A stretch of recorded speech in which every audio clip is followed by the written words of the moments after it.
Control de la actividad de producción. Se encarga de vigilar la actividad real de fabricación de un producto o la prestación de un servicio. Se ocupa de fiscalizar el orden de prioridad con el que se desarrollan las actividades en él. Al igual que toda empresa y negocio, tienen una programación maestra. Las organizaciones de todo tipo cuentan con alguna metodología para determinar cómo se ejecutará el pedido. La principal diferencia entre ambos rubros, por supuesto, estriba en que la programación maestra es una actividad de planificación, mientras que el CAP es una de control de ejecución. Al conjunto de actividades, métodos y sistemas utilizados para lograr este objetivo es lo que suele denominarse control de la actividad de producción, CAP. Los insumos de información que necesita el CAP incluyen pedidos recién liberados, estado de los pedidos existentes, información de ruteo, información del tiempo de espera y estado de los recursos. La cantidad, el tipo y la condición de dichos recursos del CAP están basados en herramientas, materiales, personal y capacidad de la maquinaria o equipo. Para que cualquier sistema CAD pueda considerarse provechoso, es preciso que además de emplear información, produzcan datos útiles para la administración.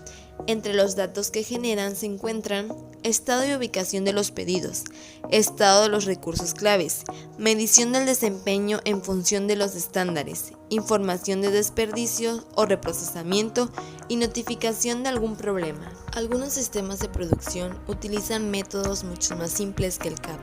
Las industrias de transformación, como las que se dedican a realizar ciertos procedimientos químicos, y las compañías con líneas de ensamble muy repetitivas que fabrican un producto estándar de alto volumen, en general no cuentan con un CAP detallado.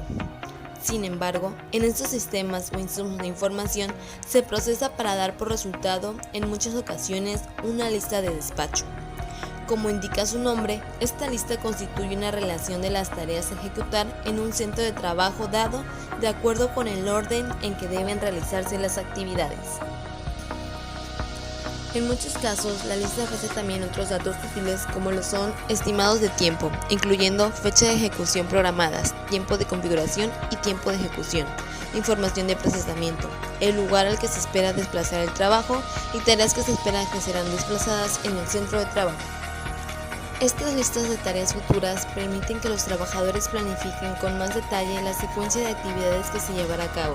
De esta manera, podrán disminuir, por ejemplo, el tiempo de configuración necesario mediante la realización secuencial de tareas cuyos requerimientos de configuración sean similares de acuerdo con el procesamiento. Es importante retroalimentar el CAD para ver lo que ha sucedido, como lo es lo que se ha producido, problemas con fallas en cuestión de calidad, información de la fuerza de trabajo y el estado del equipo. El diagrama de Gantt es una sencilla herramienta visual que sirve no solo para programar el trabajo de acuerdo con las prioridades, sino también para evaluar rápidamente el estado de todas las tareas, tanto para conocer al instante su situación como para modificar el orden de prioridad según se necesite. Los diagramas de Gantt muestran gráficamente el trabajo a realizar, una expectativa de tiempo requerido, los tiempos iniciales y finales y, por lo general, el estado del trabajo. Casi siempre se realiza uno por uno en un centro de trabajo e incluso por cada de las piezas del equipo específicas. Asignación de propiedades. Asignación de propiedades. Existen varios métodos para asignar prioridades al trabajo que se realiza en el centro de trabajo. Las reglas que comentaremos a continuación son válidas tanto para las operaciones de servicio como para las de manufactura. Fecha de vencimiento. Esta regla selecciona la tarea cuya fecha de vencimiento sea más próxima a fin de ejecutarla primero. En caso de empate, se puede utilizar una regla secundaria. Esta regla suele utilizarse en operaciones cuya planificación se basa en el sistema ERP, ya que la fecha de vencimiento es inherente a dicho método y el sistema la genera de manera natural. Tiempo de procesamiento más corto. Las tareas se organizan en orden de prioridad de acuerdo con el tiempo de procesamiento estimado para realizarlas. La tarea con el tiempo de procesamiento más corto se coloca en primer lugar de la lista. Una de las ventajas de este método radica en que muchas tareas se completan rápidamente. La desventaja es que la regla no cuenta con parámetros que indiquen cuánto requiere el cliente en su pedido. Por otro lado, Utilizar esta regla en ocasiones provoca que las tareas más complejas se dejen al final de la lista, dando lugar a retrasos en su realización. Holgura total.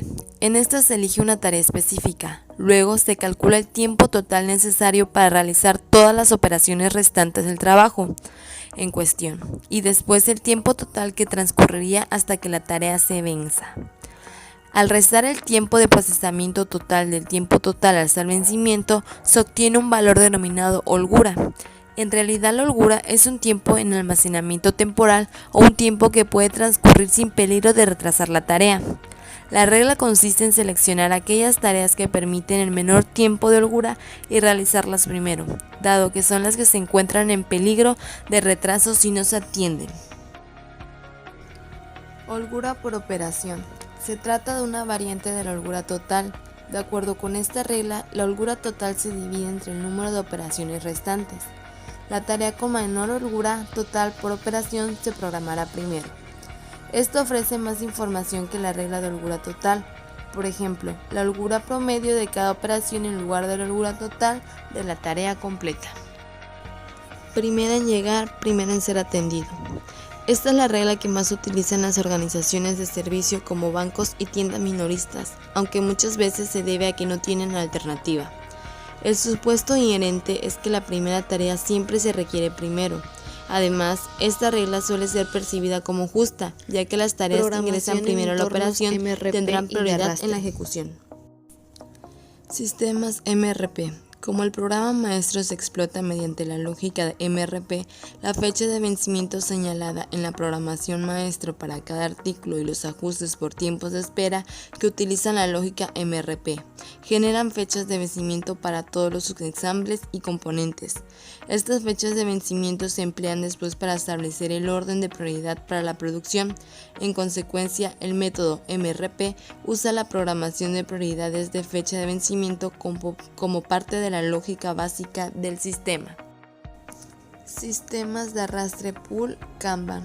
Los sistemas de arrastre son en esencia sistemas reactivos que generan información sobre la demanda a partir del uso del material. Las señales de producción provienen de la necesidad de reemplazar el material que ha sido arrastrado desde el inventario para su procesamiento. Cuando no se utiliza el sistema ERP ni sistemas de arrastre, es posible desarrollar un estimado de cuánto alcanzará la tarea un centro de trabajo determinado y de cuándo debe finalizarse en el trabajo en él. Existen dos métodos básicos para establecer estos estimados de tiempo. El primero es la programación inversa. Este inicia el cálculo a partir del momento en que la tarea se vence y utiliza la información del tiempo de espera para retroceder hasta determinar cuándo llegará la tarea del centro de trabajo y cuándo deberá finalizarse. Programación directa. Funciona exactamente al contrario de la programación indirecta. Se inicia cuando la tarea se libera al proceso de producción. Una vez más, mediante estimaciones del tiempo de espera, el método calcula en qué momento debe llegar la tarea al centro del trabajo y cuándo deberá de ser completada ahí. Para concluir con una estimación del momento en que se terminará todo el trabajo, este tiempo de determinación global representa el tiempo de promesa más lógico para el cliente. El tiempo total estimado para finalizar todas las tareas en un centro de trabajo específico suele denominarse carga del centro de trabajo. Muchas veces la carga se mide en unidades de tiempo, por ejemplo, horas de trabajo. Carga finita. Como su nombre lo indica, este método implica que el centro de trabajo cuenta con una capacidad conocida, finita y sujeta a la medición. Si el centro de trabajo tiene una carga que excede su capacidad en un periodo dado, el trabajo se desplazará al siguiente periodo. Este método se ha utilizado bastante en los últimos años, a medida que se han presentado numerosos paquetes de software de programación finita. Carga infinita. En este método, las tareas se cargan en un centro de trabajo de acuerdo con el momento en el que deben de realizarse para responder a las necesidades del cliente, sin importar la respuesta de la capacitación ante dicha carga. En cierto sentido, las tareas se cargan bajo el supuesto de que el centro de trabajo cuenta con una capacidad prácticamente ilimitada, lo cual por supuesto no es el caso. Actualmente hay dos métodos para cargar un centro de trabajo. La primera es la carga vertical. En este método se selecciona un centro de trabajo y a las tareas se le carga en él una por una, de acuerdo con alguna de las reglas de prioridad que se describieron antes. El foco de atención en el centro de trabajo, en donde las tareas se cargan una por una. La segunda es la carga horizontal. En este método, las tareas con la prioridad más alta se encargan en cada uno de los centros de trabajo donde se requieran. Luego se carga la siguiente tarea de la misma forma y así sucesivamente. Este método es el más utilizado porque los sistemas de programación finita que hemos mencionado aquí, el foco son las tareas que se cargan en un centro de trabajo.